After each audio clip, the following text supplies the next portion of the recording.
Hello guys, this is Ruby with a much awaited video. I had made one a few nights back, but the quality didn't settle quite well with me, so here we are trying this again.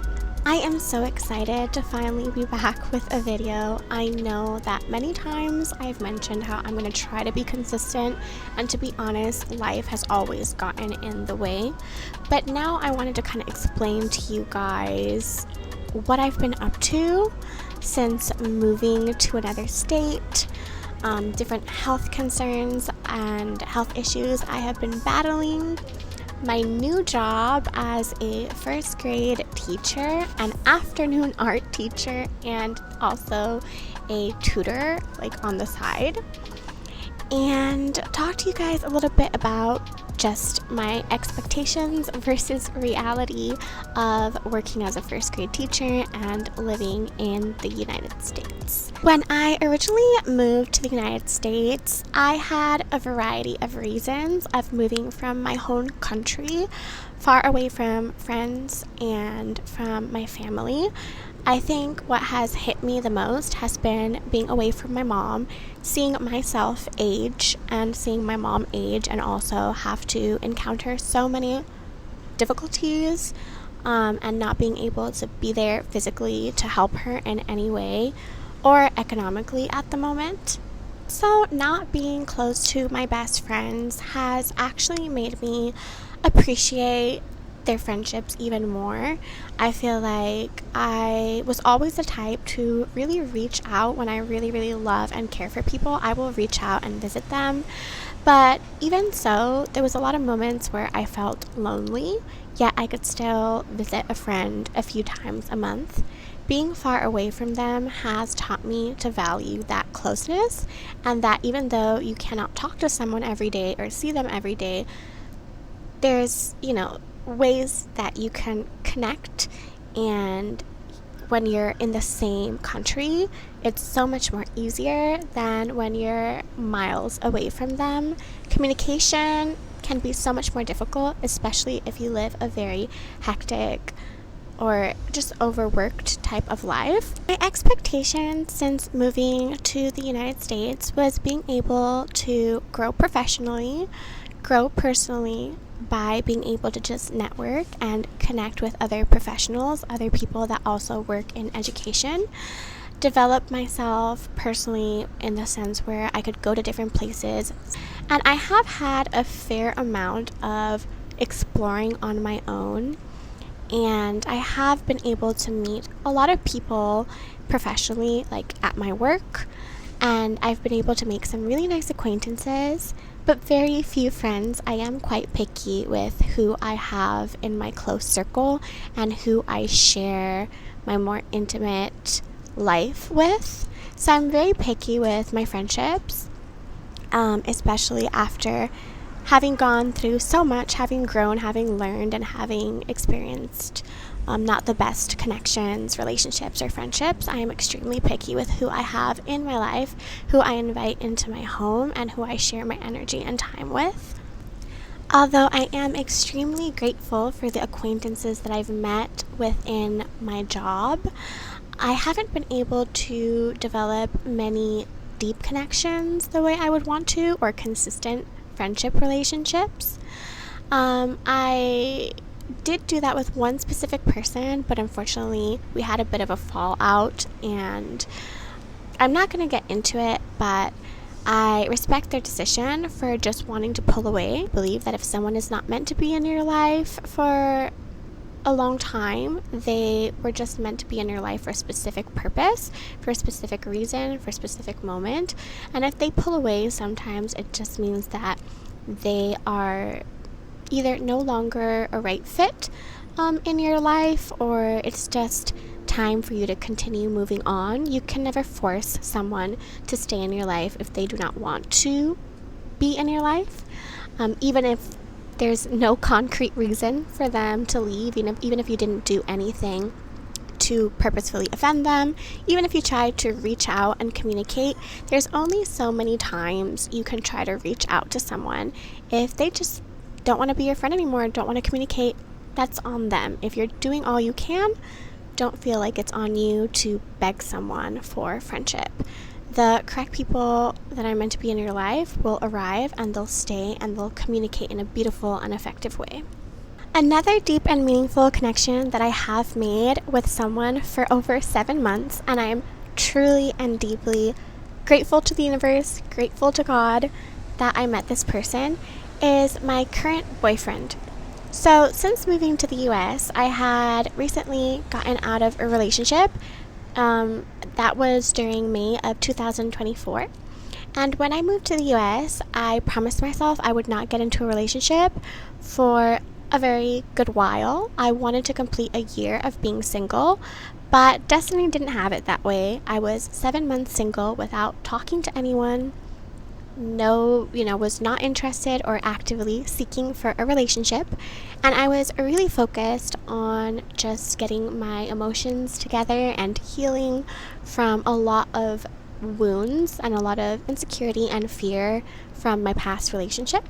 During the New Year's Eve of 2025, me and my brother went to a social gathering to celebrate New Year's Eve.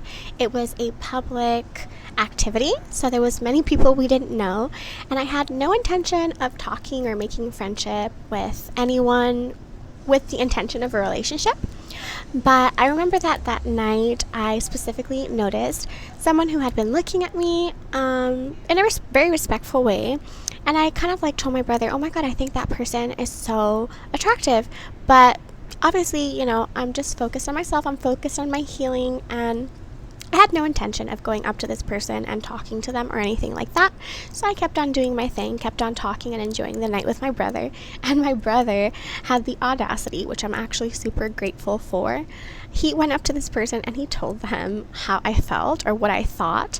And that person came up to me. We exchanged social media, and we became very close friends for about I remember we had been kind of creating a friendship and a connection for about good 3 to 4 months.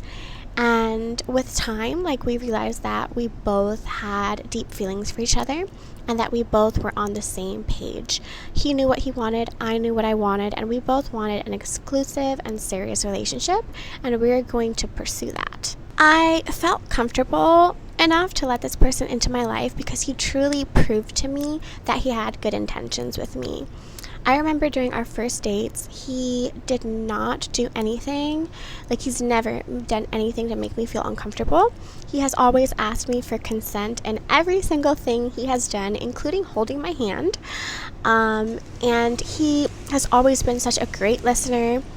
So when I communicated my insecurities, when I communicated my past and my trauma, he accepted it with a lot of grace, a lot of humbleness, and in a very healthy way.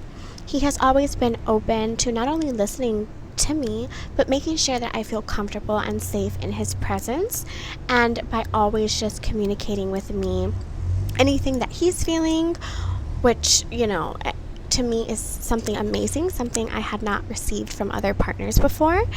And he also was so sure that he wanted something serious with me. This is something in my past that unfortunately I've never had from someone. That security and that assuredness that I was the person he wanted to seriously date was something that for me was a big deal, and it made me feel safe and comfortable to open up, continue getting to know him, and have a relationship with him. Quite funny, because even though my expectations were not to find love and not to find this amazing person that I'm so grateful I met, because he's been one of the best things that has happened to me since moving over here, and so far I can say one of the best people I've met in my whole entire life. The standards and how high I hold this person, I don't think I've ever held someone on such high standards before. I don't have him on a pedestal, but I can genuinely say that he's an amazing person, and that what I give to him, he gives back. That same love, that same respect. Literally, when I confessed my feelings for him, he had mutual feelings. When I expressed that I wanted something serious, he wanted the same thing. And, even the way he asked me to be his girlfriend was something so detailed and so beautiful. I expressed to him how important it was for me to be asked, when the time would come for us to be in a serious relationship. I wanted something very detailed. I wanted something special. And he, I didn't give him any hints, or I didn't tell him how. And he came up with the most beautiful and detailed gift that I wasn't expecting. And it was this beautiful locket. It has a little letter that you can open and close. And it has a little letter inside, which I actually hung next to it because I don't want to lose it. And it has the date that we first went out. And it says, "Can you be my girlfriend?" And he kind of turned it like, I don't know if to say like a pun, because it says, can you be my girlfriend? And the reason why it has can 2 times is because our first date was at a place called Can. So I thought that was so detailed. I wear this every single day because that's just how much it means to me, the thought he put into it and just the gift. So I wear this every day because I absolutely love it. And yeah, that is something that I definitely didn't expect. I didn't expect to meet someone that I just value and love so much, and that it's very reciprocal. So even when I told him that I loved him, he felt the same for me. I have never felt an ounce of rejection. I've never felt fear in the presence of this person. I've never felt anxiety. It's been pure happiness. It's been pure, honestly, just relaxation. I feel safe and relaxed, and I promised myself that New Year's Eve of 2025, I promised that one of my goals for the year was to never allow someone that was in my life, that I was in a relationship, to make me cry. The moment that they made me feel fear, anxiety, or sadness was the moment that they would lose me.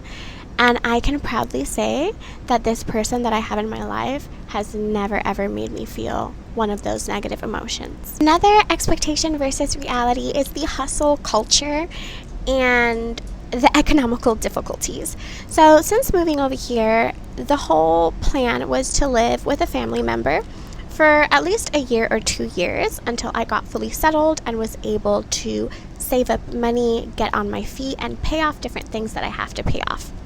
But unfortunately, this didn't go down the way I expected, and I kind of had a hunch. That was a big economical decision that impacted me because it meant investing into a new place, and I really wanted for this place to be special. I really wanted it to be a place with amenities, balcony, I have a pool, I have a gym, I have, a beautiful little living room and kitchen with everything that I need, and I'm slowly making it into my own safe space. And it even has a little dog park, an interior dog park. It has a little community room with a fireplace. It has a patio with a variety of different grills that I can use during summer. So I'm really excited to see, what memories I'm going to create here. And I'm just really proud of having it, even though it was definitely a sacrifice and something I wasn't expecting. Of course, living in a more beautiful and luxurious place means, as I mentioned, confronting more economical, I don't know if the word is like exchange. So I opted for looking for another job. I used to be a pre-K teacher.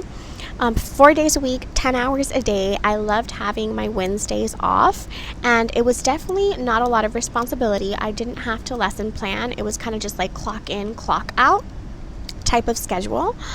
But I needed to look for a place that could obviously provide for my beautiful home.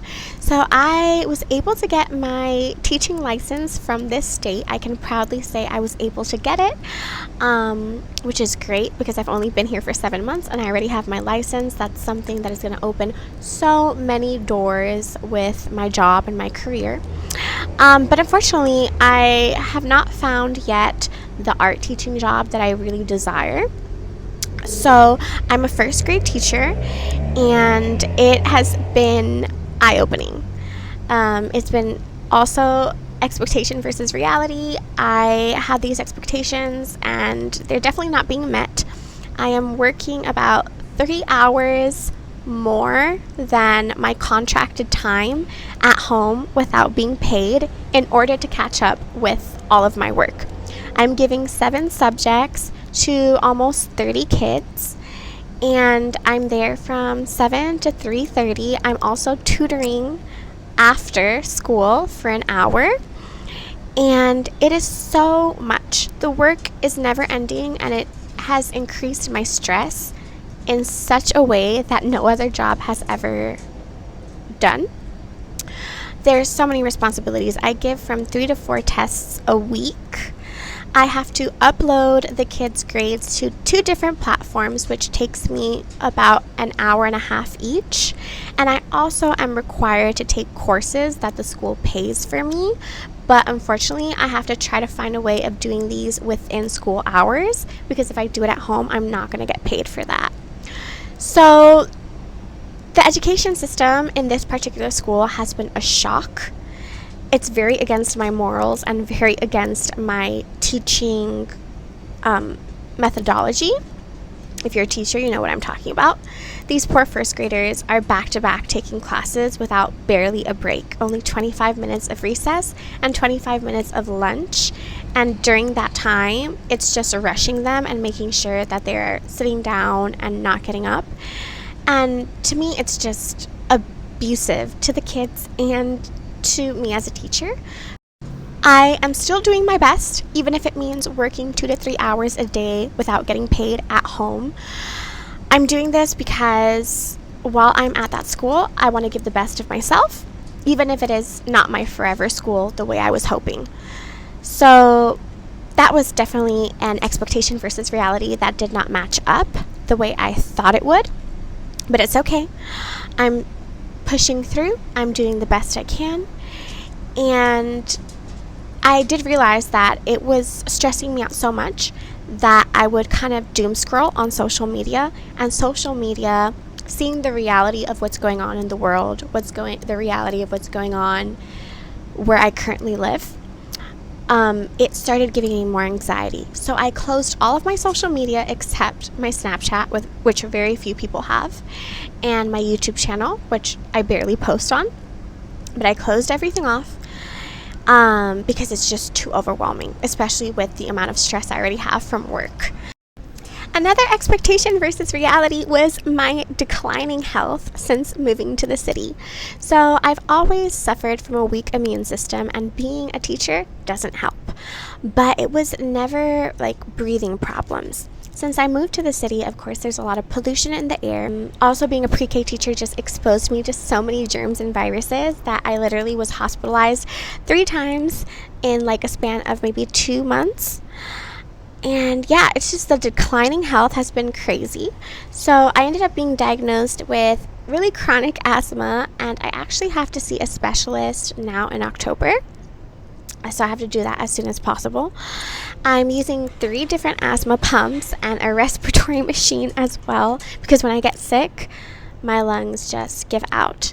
And also every time that I go out and have a drink or have a cocktail, for some reason my immune system crashes. So that was another expectation versus reality that I was not seeing. Like, I wasn't seeing it coming, and I didn't realize how extremely expensive medical care was over here versus where I used to live. I did have a pretty shitty health insurance while I was a pre-K teacher. Now I have a much more better health insurance, so I'm very grateful for that. But yeah, it's been eye-opening just kind of seeing my health decline since living over here. Also, the first apartment that I lived in when I was over here was a very old historical building, and I'm pretty sure those pipes were full of mold. I'm not sure, I know. I actually did a test of mold, and there was so much mold spores in that testing packet. So that definitely also contributed to me just having a lot of respiratory problems. Now that we have cleared off most of the expectation versus reality, I can honestly say it's been a 50-50 experience for me. I unfortunately didn't have the guidance and didn't have the assistance that I expected in order to be better stabilized here in the States, but I'm trying to do the best I can with what I know. And I'm trying to work very, very hard, even though I have confronted many difficulties, and even though I'm confronting health problems, I'm doing the best I can for myself and for my future. And I don't plan on giving up because Mama didn't raise a quitter. I'm currently, like I mentioned, a first grade teacher. I'm doing tutoring now after school, and I start now in October giving art classes for a private art company, and I'll be doing that certain days a month for different schools. The reason why I got into that is because I want to network with schools that give art, and I want to network with other artists and other educators so that I can be able to find that long-term job. Will it be in a school per se? I don't know. I am very dismotivated with the amount of shootings and just the danger that as a teacher I have to face. So I am definitely going to look into more safer areas. Right now I'm working in the city, so obviously there's more dangers, there's more like homeless people, and there's a lot of different situations. But I'm really going to look into safer districts and see what opportunities open up there. And who knows, maybe after various years, I'll realize that this isn't what I'm supposed to do for the rest of my life. But I definitely know that I want to continue educating myself. I want to continue, maybe not necessarily educating children forever, but maybe adults, or who knows what the future has in store for me. I know that I do want to educate art for at least a good 5 years. I just have to find that right fit for me. I feel like I haven't found the right fit of a job yet, but that doesn't mean that I'm not going to do my best. I'm still going to do my best until the time comes. So that's pretty much the update of my life, why I have not posted. I can't promise you that I'm going to post more frequently because I've always been very busy and it's just not realistic. But who knows? I am so glad that if you stayed here to the end, thank you so much for supporting me. I just wanted to kind of let you guys know why I disappeared and why I've been so inconsistent. Keep me in your prayers. I hope that you're doing amazing and holding high standards for yourself. I hope that you're pushing through and not giving up no matter the difficulty. Remember, nothing is ever going to be perfect. You're always going to be searching for what's next, and there's nothing wrong with that. But also remember to take a moment of gratitude for the good things that you do have and the good moments and experiences you've been able to live. We only live once, so try to get your head out of the past, out of what you did wrong, what could have gone better. Did you make the right decision or not? Get your head out of that. Get your head out of the future. You can't live stuck in the future either. Yes, you can plan ahead, but don't live stuck in it. Okay? You only have the present moment to ask yourself, what can I do today to feel better, to do better, to improve? What good things happened to me today? What were the positives? What did I learn? Who are the people in my life right now that I could be thankful for? And don't give up on yourself. Do not give up on yourself. Do not give up on learning, on growing. If you have a cell phone, you have access to limited information that can help you grow and become a better person and develop professionally and personally, and that can help you reach certain goals. There's a lot of people on YouTube, there's a lot of people on internet giving advice. But my biggest advice to you is do not give up no matter your situation, no matter how dim or dull things may seem. Just keep on reaching out, keep on doing what you need to do to grow and to get to where you want to be. And don't ever forget to be grateful, because every day is a gift. Every day is a new opportunity to try to reach those goals, to try to do better, and to appreciate what you have. I hope that if you're new here, you continue following me. I don't know what type of content I'm going to post. I've always been so indecisive. But thank you for your support. Thank you for having an interest in listening to me. And I hope you have a beautiful rest of your September. Please say self-care is an act of self-love. Shine bright because you're a gemstone, baby. And maybe, who knows, you might just see me in another video.